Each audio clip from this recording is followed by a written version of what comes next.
आज की बात अब हर शाम सोमवार से शुक्रवार 8:30 बजे से। बड़ी बात यह है कि आप विचार ही करते रह गए। मैं ये कह रही हूँ आनंद जी, आप विचार ही करते रह गए। उद्धव ठाकरे विचार ही करते रह गए। पार्टी के 6 सांसद और लेकर चले गए एकनाथ शिंदे जी। उद्धव कैंप में इतनी खलबली मची हुई है, संजय राउत कैमरे के सामने गालियां दे रहे हैं। इस बीच शिंदे गुट के शिवसेना सांसद और केंद्रीय मंत्री प्रताप जाधव ने संजय राउत को लेकर बड़ी बात कही। प्रताप जाधव ने कहा कि संजय राउत शिवसेना यूबीटी को कांग्रेस में मर्ज करवाना चाहते हैं। संजय राउत ने खुद क्षेत्रीय दलों को राष्ट्रीय पार्टी में विलय करने की बात कही थी। उद्धव कैंप के सांसदों ने अब अगर पाला बदल लिया तो फिर इसकी असली वजह तो संजय राउत को ही पता होगी। ये देखो, ये मैंने नहीं कहा, ये खुद संजय राउत ने ही कहा है कि रीजनल पार्टियों ने नेशनल पार्टी में मर्ज होना चाहिए। इससे हमारे दिल में संदेह है कि संजय राउत शिवसेना को कांग्रेस में मर्ज करे, और मुझे लगता है वही सभी बातें खुले कर रहे। अभी हमें तो मालूम नहीं है कि उनके सांसद हमारे साथ आ रहे, लेकिन संजय राउत ही बता रहे कि हमारे सांसद उनके साथ में जा रहे। तो मुझे लगता है कि वही आपको अच्छी तरह से बता पाएंगे कि कितने सांसद है, क्यों जा रहे हैं, क्या वजह है। तो ये सब संजय राउत ही बताएंगे। जो बात अभी प्रताप जाधव कह रहे थे, समीर जी, बात तो सही है। अभी तक तो संजय राउत सलाह दे रहे थे कि एनसीपी को विलय कर लेना चाहिए, टीएमसी को विलय कर लेना चाहिए।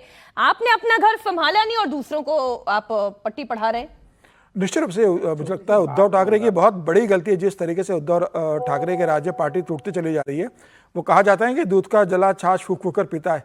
एक बार आपकी टूट गई, उसके बाद आपको पार्टी को संगठन की तरफ ध्यान देना चाहता है। सांसदों से आपको लगातार संपर्क में रहना था। आप मातोश्री में सांसदों से मिलते नहीं हो, आप अपने विधायकों के साथ बैठकें नहीं करते, आप अपने कॉर्पोरेटरों के साथ मिलते नहीं हो। जब संवाद कम होगा, जब कोई मार्गदर्शन नहीं होगा और सांसदों को लगेगा कि भाई हम चुनने के आने के बाद भी पार्टी में हमारा कोई सम्मान नहीं है, नेतृत्व से हमें कोई दिशा निर्देश नहीं मिल रहा है, तो मुझे लगता है दूसरा रास्ता ढूंढेंगे। और उन्होंने दूसरा रास्ता ढूंढा तो मुझे लगता है कि उद्धव ठाकरे की कार्यशैली में कोई कमी रही होगी कि पार्टी एक बार इतनी बड़ी टूटने के बाद आज जब आपके पास यह सांसद, जब भारतीय जनता पार्टी और शिवसेना एकनाथ शिंदे से लड़कर जब सांसद बने और 2 साल बाद वो आपकी पार्टी छोड़ने की स्थिति में आ गए, तो मुझे लगता है कि कहने के आदित्य ठाकरे और उद्धव ठाकरे को कि पार्टी को एक साथ ले जाने की जो क्षमता होती है उसमें कोई कमी है, उसके कारण पार्टी का ये हाल हो रहा है। उद्धव ठाकरे इस पर विचार करें। और लेकिन मुझे ये भी लगता है कि अब भाई संजय जी ना पार्टी रहे, पहले वो राष्ट्रवादी कांग्रेस में रहे, उद्धव ठाकरे से आके विधायक बनते, आज वो पार्टी छोड़ते हैं, तो सत्ता का चुंबक भी एक बड़ा कारक होता है विधायकों को और सांसदों को। मैं तो कहती हूँ वही सबसे बड़ा कारक होता है। निश्चित रूप से सत्ता वही सबसे बड़ा कारक होता है। रतन जी, आप क्या ऐड करना चाह रहे हैं, बोलें। मेरा कहना था कि जब नेता को किसी कारण एक्सपर्टीज कम होती है तो अच्छे सलाहकार ढूंढता है। ये सभी नेताओं की खासियत है, चाहे कॉर्पोरेट है चाहे राजनीतिक हो। दुख की बात है कि उद्धव ठाकरे ने एक संजय राउत जैसे व्यक्ति को अपना सलाहकार चुना, जो उनका किचन कैबिनेट था, टिपिकली किचन कैबिनेट था, किचन का कैबिनेट था।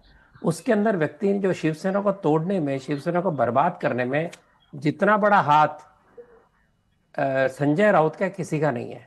जब तक ये उनके ध्यान में नहीं कि शिवसेना का जो बचा खुचा जो भी 10-20% है वो भी बचेगा नहीं, क्योंकि इस तरह के नेता जिस तरह की भाषा का प्रयोग करते हैं, जिस तरह का उन्होंने तोड़ जोड़ किया, जिस तरह से सबका अपमान किया, वो उन जैसी छोटी पार्टी को शोभा ही नहीं देता था।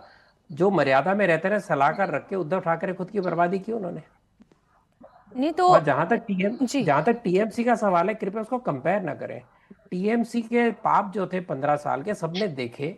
वहां जिस प्रकार लोगों के आगे नाक रगड़ रहे हैं, जिस प्रकार से माफिया मांग रहे हैं, जिस तरह से लोग उन पे अंडे और फेंक रहे हैं और दुनिया भर की गालियां दे रहे हैं, उससे पता चलता है कितना अन्याय वहां के लोगों पे हुआ।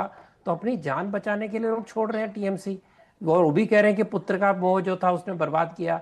जो जिस दिन इलेक्शन रिजल्ट आने थे उस दिन टीएमसी के प्रवक्ता रिजल्ट आने के पहले कह रहे थे कि अगर हम हारे, जो कि पूरा चांस है कि हम हारेंगे, तो उसका एकमात्र दोषी अभिषेक होगा। अभी वो उसकी आंटी उसको छोड़ना नहीं चाहती। अगर छोड़ना नहीं चाहती बर्बादी, तो जब आपके सलाहकार गलत होंगे तो किसी भी तरह से आप बच नहीं सकते अगर आप खुद फ्रंट पे नहीं है।